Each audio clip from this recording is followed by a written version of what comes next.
Bharatiya Janata party Himachal Pradesh सरकार द्वारा कल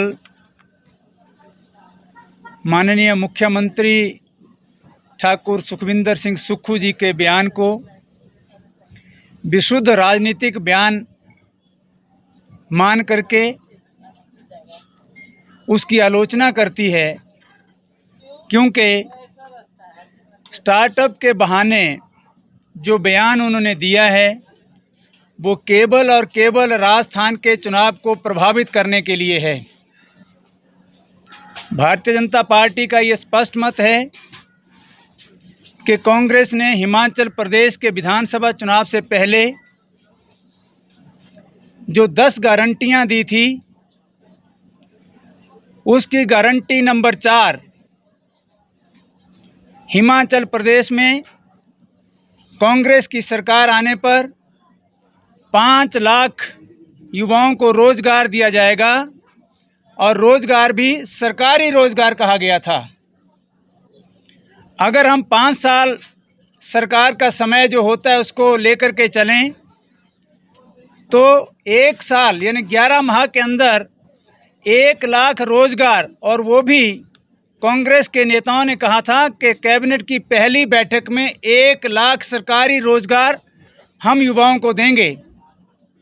भारतीय जनता पार्टी का ये स्पष्ट आरोप है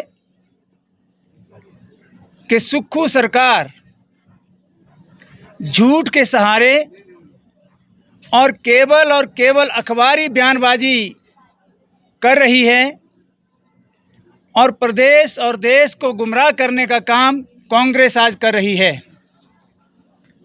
जिस स्टार्टअप की बात कल माननीय मुख्यमंत्री जी ने की है, उसके लिए जो इंफ्रास्ट्रक्चर चाहिए, उसके लिए जो मूलभूत सुविधाएं चाहिए, उसकी अभी तक कोई भी योजना प्रदेश सरकार ने नहीं की है।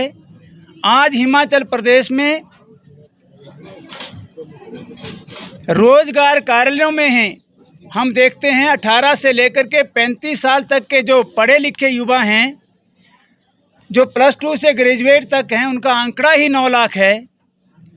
और सुक्खू सरकार एक बार फिर झूठी बयानबाजी करके प्रदेश के युवाओं को गुमराह करने का प्रयास कर रही है।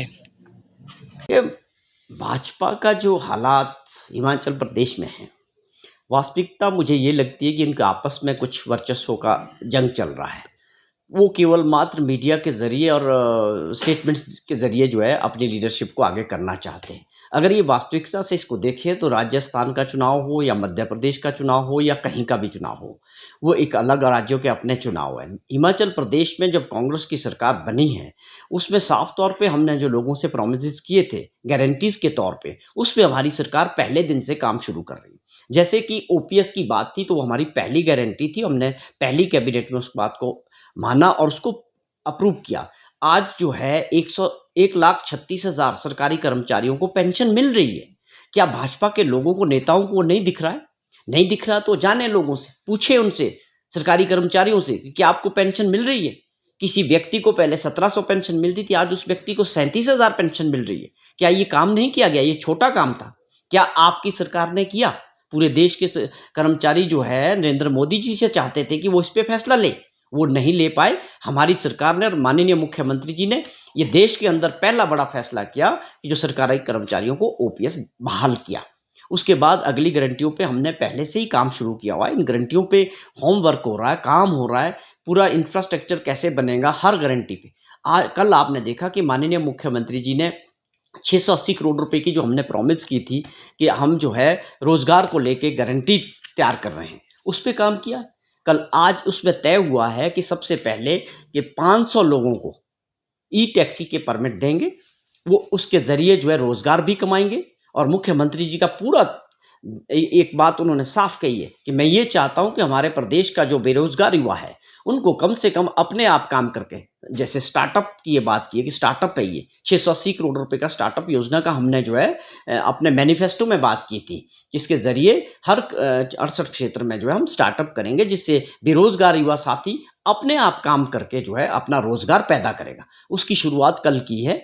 पहले सेक्टर में कि अपनी जो है इलेक्ट्रिक व्हीकल्स के ज़रिए टैक्सीज 500 परमिट हम देंगे, वो जो है सरकार उनको अपने पास हायर करेगी और उस बेरोज़गार युवा को जो है कम से कम 40-50 हज़ार रुपया महीने की इनकम होनी चाहिए और उसमें उस वाहन को खरीदने के लिए 50% सब्सिडी भी हमारी सरकार दे रही है। तो ये एक बड़े फैसले हैं। मैं समझता हूँ ऐसे फैसले देश के किसी और राज्य में नहीं हुए। ये सीधे तौर पे एक व्यक्ति अपने आप एक रोज़गार पैदा करके उसका पूरा जो है रोज़गार उसका अपने काम करने से निकलेगा। तो इसमें अगले चरण में जो है उसमें भी सोलर ऊर्जा में किस प्रकार की योजना पहले ही बजट में माननीय मुख्यमंत्री जी ने रखी है कि उसमें भी बेरोज़गार युवाओं को इन्वॉल्व करना है कि जिससे वो काम करके उनको सब्सिडी दे के छोटे-छोटे वो सोलर ऊर्जा के प्लांट लगाएँगे, उससे रोज़गार पैदा करेंगे और जो उनको मदद करने के लिए 50% सब्सिडी का जो प्रावधान हमारी सरकार ने रखा, मैं समझता हूँ देश के अंदर कहीं नहीं। ये सारी चीज़ें इसके अलावा दूध वाली जो योजना थी उस पे काम हो रहा है और बहुत सारी योजनाओं पे काम हो रहा है। तो ये भाजपा की बौखलाहट है कि वो या तो इन चीज़ों को वो समझना नहीं चाहते व या केवल राजनीतिक दृष्टि से जो है वो बयानबाजी कर रहे हैं।